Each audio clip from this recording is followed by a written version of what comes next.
Muy buenas, terminó otro quizá polémico Gran Premio, esta vez en Gran Bretaña, y la idea es, como siempre, pues hacer aquí un buen análisis e intentar traeros los datos que nos pueden ayudar a entender ciertas cosas, aunque es verdad que hay algunos temas que van a quedar un poco en el aire, en el sentido de que va a depender un poco de la opinión de cada uno, pero bueno, al menos para esclarecer dónde estaba cada uno, cuáles eran las posibilidades reales de cada uno, yo creo que este análisis puede venir muy bien. Entonces, lo vamos a hacer como siempre con los datos, que ya sabéis que saco después de cada carrera, para intentar entender entre todos un poco mejor pues dónde está cada uno, el rendimiento, estrategias y todo eso. Lo que pasa es que vamos a hacerlo un poquito más aleatorio o un poco más disperso. No vamos a ir en un orden como siempre, si vamos a analizar esto, luego esto, porque es verdad que están todos los temas un poco mezclados, tema estratégico, por ejemplo, lo de Ferrari, donde estaba el rendimiento de Norris, pues claro, el rendimiento de Norris depende de la estrategia de Ferrari, entonces es todo como un poco lioso, un poco caótico, así que vamos a intentar ir poquito a poco, eso sí, pero intentando entender este Gran Premio. Aquí lo que vemos es la comparativa de tiempos, ¿vale? Luego nos meteremos con eso. Aquí vemos la evolución con la distancia del primero, es decir, cómo fueron todos evolucionando, cómo iban las distancias entre cada uno. Y aquí tenemos los cambios de posición. Con estos cambios de posición podemos empezar a entender cosas interesantes. La primera, que la primera parte de la carrera, primer tercio más o menos, pues no estuvo precisamente muy movido. Cambio de posición entre Norris y Verstappen. Movimiento en la zona media, baja, quizás sobre todo por abandonos, por problemas en pista, algún toque y demás. Y luego donde viene el lío sobre todo es en la parte central de la carrera, ese tercio central más o menos. Luego al final, pues bueno, sí que tenemos algunos pilotos que caen, como es el caso de Carlos. Tenemos aquí también, por supuesto, a uno de los Alpine que ambos no pudieron, bueno, ninguno, mejor dicho, pudo terminar la carrera. Entonces, donde estuvo el lío realmente es en esta parte intermedia, donde se abrió la ventana de parada, todo el tema de los safety car y todo esto. Entonces, desde mi punto de vista, así como un comentario general, me pareció muy buena carrera. Hay gente que ha dicho que es muy aburrida. No sé qué más se le puede pedir a una carrera, quizá que haya lucha por la victoria hasta el final, es verdad, pero bueno, viendo de dónde venimos, yo creo que sobre todo así fue una muy buena carrera. Muchos cambios de posición de principio a fin y tema estratégico, que aquí es donde viene un poco la mayor polémica y demás.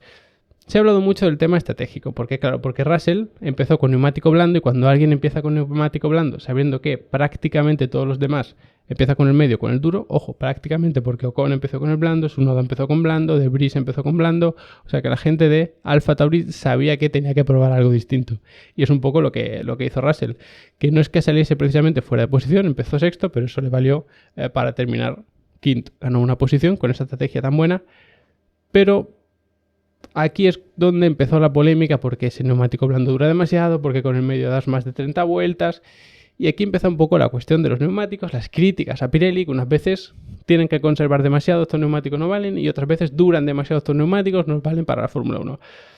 Es imposible encontrar un neumático o una gama de neumáticos que le sirva a todo el mundo y que le guste a todo el mundo. Además, para que los equipos estén preparados antes de un gran premio, se tiene que decir con varias semanas de antelación qué neumáticos vas a dar. Entonces Pirelli hace ya bastantes semanas dijo, oye, para el gran premio de Silverstone vamos a dar estos neumáticos. ¿Por qué dieron los neumáticos C1, C2, C3, que es casi la gama más dura? Porque hay un C0, entonces eso es ya más duro, pero bueno, casi la más dura de neumáticos, porque es un circuito de muchísimo estrés lateral y que como pegue el sol y haga calor, los neumáticos se van a degradar muchísimo, porque la degradación es por estrés lateral. Si aumenta mucho la temperatura en pista, evidentemente también va a aumentar la temperatura en la superficie de los neumáticos, más se van a sobrecalentar, más se van a degradar y además con mucha diferencia. Entonces, si tú traes una gama un poquito más blanda, no digo irnos a un extremo, digo, en vez del C1 sea el duro, sea el C2, es decir, lo que aquí era el medio, decir que era el duro. Y te sale un día tremendamente soleado, porque eso es algo muy complicado de prever con tantas semanas de antelación, lo que va a pasar es que nadie pueda dar ni 40 vueltas con un neumático duro, que pensáis, bueno, pues no está mal. Sí, pero lo normal es que ese neumático duro pueda durar 40 vueltas, el neumático medio menos, y el blando, pues que sea a lo mejor una vuelta o 5 vueltas, 10 como mucho. ¿Qué pasa? Que Pirelli pues se cura en salud, porque evidentemente ante la duda va a tener siempre la gama segura para evitar problemas de que salga en televisión sus neumáticos explotando y este tipo de historias que no les benefician en absoluto, y se trae la gama dura, por si acaso hace calor. ¿Y qué pasó? Pues que hizo todo lo contrario, incluso tuvimos la pista muy fría por la lluvia, vimos cómo evolucionaba muchísimo en clasificación, es decir, una pista muy fría que evidentemente reduce muchísimo la degradación. Y si hay un equipo como por ejemplo Mercedes, que ya de por sí tiene poca degradación, pues se puede aprovechar muchísimo de esto. ¿Qué otros equipos quizá no se pueden aprovechar tanto? Pues, por ejemplo, Ferrari, ¿no? Que estaba la gran duda de, oye, ¿por qué Bueno, aquí Sainz no aguantó más con el medio y luego puso el blando. ¿Por qué Norris no puso el blando al final? Pues porque cada equipo degrada de una manera y cada equipo aprieta de una manera y cada uno gestiona la carrera de una manera. Por ejemplo, Hamilton sí puso el blando y Norris puso el duro. Si comparamos los tiempos de ambos, que lo tenemos por aquí, vamos a poner aquí a Hamilton y Norris está aquí. Evidentemente, al final del stint, los tiempos de Hamilton vemos como desde la vuelta 48 hasta el final van subiendo, mientras que los de Norris se mantienen casi abajo, un poquito más regulares, es verdad, porque es más complicado meterlos en temperatura y todo eso, pero no todos los equipos degradan igual. De hecho, si os fijáis en la evolución de tiempos, como veis, al principio Norris es bastante más rápido que Hamilton, pero sus tiempos casi que se mantienen y luego en las últimas 10-15 vueltas no es que tenga una degradación brutal, pero sí que se mantienen. Mientras que los de Hamilton, en ese tramo, si os fijáis, aquí se mantienen y luego hace 3 vueltas buenísimas. Es decir, no tenía ni mucho menos tanta degradación. Si tú al final del stint eres capaz de hacer 3 vueltas, que estás incluso a, pues en este caso, unas 4 décimas más rápido, sabiendo que en el resto del stint has sido incluso más lento, significa que no has degradado prácticamente nada. Puede ser porque conserves a nivel de pilotaje, puede ser porque los reglajes sean más conservadores, puede ser que el concepto de tu coche de por sí degrade menos, que parece ser que era lo más importante en este caso. Entonces, es muy complicado extrapolar la estrategia de un Mercedes, por ejemplo, al resto de pilotos. Porque es verdad que si nos metemos aquí, bueno, vamos a verlo aquí abajo directamente, si nos fijamos en los tiempos de Russell, fijaos que pone el neumático blando y está prácticamente toda la vuelta bajando. Pero a partir de aquí, fijaos en lo que pasa con el neumático medio de Hamilton, que es el circulito amarillo de medio, y lo comparamos con el blando de Russell, que es el rojo. Fijaos que los de Russell suben, hasta que para, y los de Hamilton bajan. Es decir, el neumático blando en Mercedes sí degradaba más que el medio, sabiendo que Mercedes era el equipo que menos degradaba. ¿Te la puedes jugar para unas últimas vueltas que ni siquiera sabes cómo de larga va a ser esa tanda? Porque claro, tú no sabes si se va a terminar aquí el safety car, si se va a terminar aquí, si se va a terminar más tarde. Pues te curas en salud, como se suele decir, porque además parecía relativamente fácil sacar el coche de ahí, o sea que estaba en pista por el que salió el safety car, pones el neumático duro y si te quedan pues 20 vueltas, bueno, o 15 o así, pues sabes que vas a poder tirar. Y con un neumático duro, sabes que tú tienes la elección de o conservo mucho o aprieto mucho. Con un neumático blando no tienes esa opción, porque como aprietes te lo cargas y a lo mejor no llegas hasta el final. Que es verdad que al final, pues bueno, desde la vuelta 39 hasta la 53, pues bueno, fueron esas 13, 14 vueltas, pero si hubiesen sido 20 o 18 o las que sean, pues otros equipos que degradan más hubiesen tenido más problemas, como podía ser el caso de Ferrari, como podía ser el caso de McLaren, porque además quiero recordar que ninguno de los equipos tenía neumático blando nuevo para la carrera. Estoy seguro que McLaren no tenía, pero el resto creo que tampoco. Lo que pasa es que esto también se dice mucho. Bueno, pero es que el otro ha puesto uno usado y ha tirado hasta el final. Sí, pero ¿cómo de usado está ese neumático? Probablemente sea de una vuelta, 2 vueltas, que encima puedes ir muy despacito, mientras has usado ese neumático, quiero decir, entonces es prácticamente nuevo, pero tampoco lo podemos saber a ciencia cierta. Entonces, si tú tienes un neumático que ya está un poco usado, que dudas un poco de tu estrategia porque tu degradación era más alta, no puedes coger como referencia el primer stint de Russell y dices, pues voy a poner yo el blando, que es el que mejor funciona. Si hubieses tenido muchos otros pilotos que estirasen muchísimo ese neumático blando, pues a lo mejor sí, pero tu otra referencia es, por ejemplo, Tsunoda, que la vuelta 12 ya estaba parando. Puedes intentar un undercut, puedes intentar jugar con tu estrategia y por eso parar antes con el blando. Pero si tú te fijas en los tiempos de Tsunoda, pues puedes decir, vale, pues resulta que fijaos en la degradación del final. Estaba haciendo unos tiempos, es verdad que bastante lentos, que no podemos comparar su carrera con las de los de cabeza porque evidentemente la gestión es distinta, pero al principio hace una vuelta bastante malas, luego mejora y en las últimas 3 vueltas antes de parar los tiempos van subiendo. Bueno, las últimas 2 para ser más correctos. ¿Qué haces tú en ese caso? Decir, ostras, pues si cuando han empezado a subir los tiempos han parado, es que ese neumático parece que no iba a tirar mucho. ¿Qué pasa? Que su compañero, si os fijáis, sí que pudo conservar neumático blando hasta el final. Entonces pensás, bueno, pues si coges a uno como referencia parece que degrada, si coges al otro parece que no, pero si tú tienes dudas, ¿qué haces? Pues pones el neumático duro. Entonces yo creo que por ahí se resolvería más o menos la duda de si pusieron el neumático que era, si no era, si solo se podía poner el blando. No es tan fácil, ¿vale? Porque Mercedes es un equipo que es de los que menos degrada, sin lugar a dudas, y se vio como al final del stint de Russell un poquito de degradación sí que apareció. Y de hecho, si nos fijamos en el último stint de Hamilton, que está por aquí, con ese neumático blando, fijaos que en las últimas vueltas sube. Esto no significa que los tiempos sean malísimos, son más lentos que los de Russell, que es la línea roja, pero no eran terriblemente malos. Lo que pasa es que si tú tienes esta tendencia ascendente, lo que puede significar es que ya hay degradación. Tuvo degradación porque se pegó con Norris, pero claro, si tú le pones el blando a Norris, él también va a tener la degradación de estar pegándose con un piloto. Y si os fijáis, esta degradación, si seguía subiendo, porque son 4 o 5 vueltas subiendo, y en vez de terminar el safety car aquí, termina aquí, quizá a Hamilton no le hubiese dado para terminar la carrera, o hubiese terminado la carrera en muy muy mal estado ya de sus neumáticos. Entonces creo que no es tan sencillo. Luego está el caso de Ferrari, con el tema estratégico que, bueno, que más o menos dicen, pues no, porque hicieron una mala estrategia, porque tenían que haber puesto el blando con Carlos para tirar hasta el final y demás. Entonces, vamos a abrirnos aquí para intentar explicarlo un poquito mejor.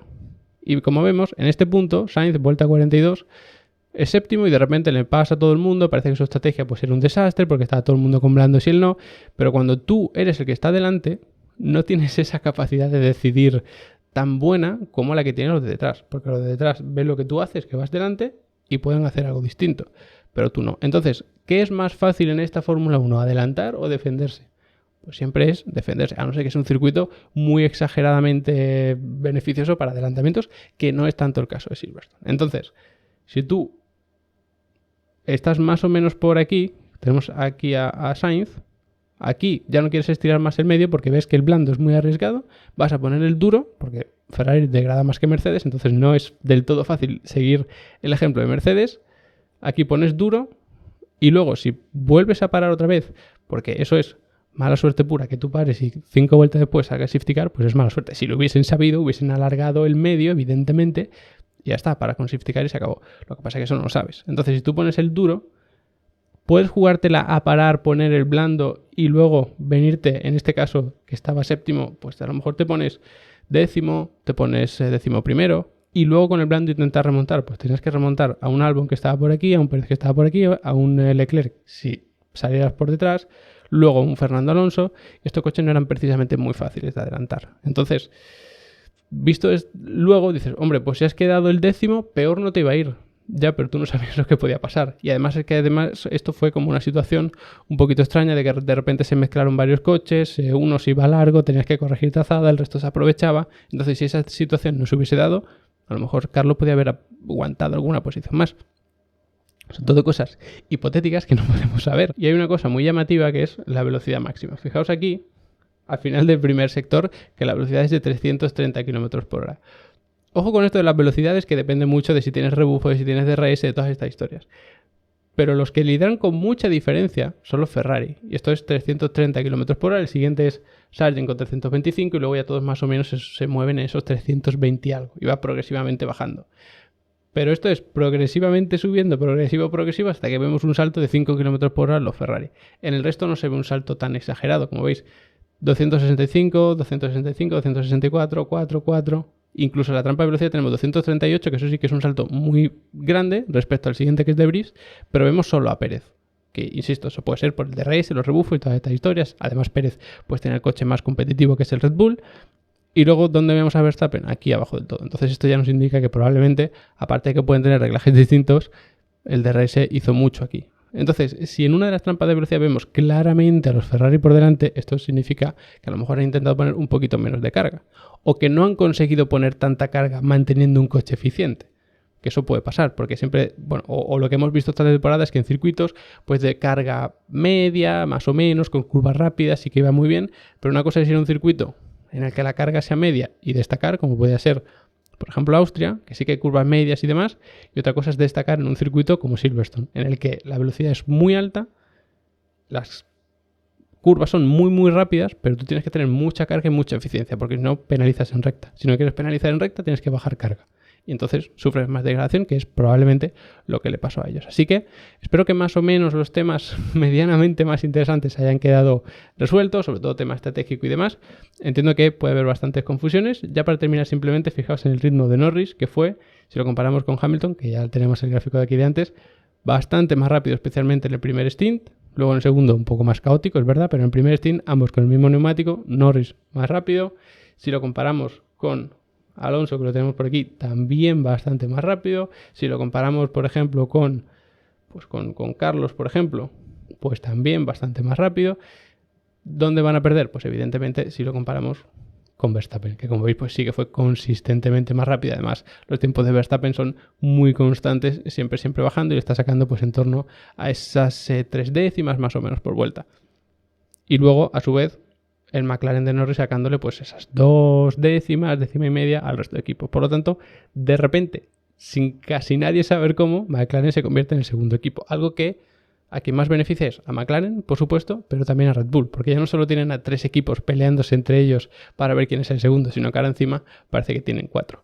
Espero que os haya ayudado este análisis a entender todo el tema estratégico de todo el mundo, más o menos. Si tenéis cualquier duda, pues me la preguntáis y lo vamos revisando, lo vamos viendo, vamos comentando, analizamos otro gráfico si hace falta, ¿vale? Como siempre, os recuerdo que en Level Up Academy por 15 euros al mes tenéis acceso a cursos de todo tipo relacionados con Fórmula 1, con automovilismo, rally virtual, todo lo que se os ocurra, dinámica, reglajes, pilotaje, estrategias, telemetría, todo lo que se os ocurra. Además incluye los certificados de la academia, las descargas, los setups para Sim Racing, el soporte para dudas, todo está allí. Así que echad un vistazo, que la primera clase es gratis, la podéis ver ni siquiera sin registraros. Así que echad un vistazo, como digo, y nos vemos muy pronto.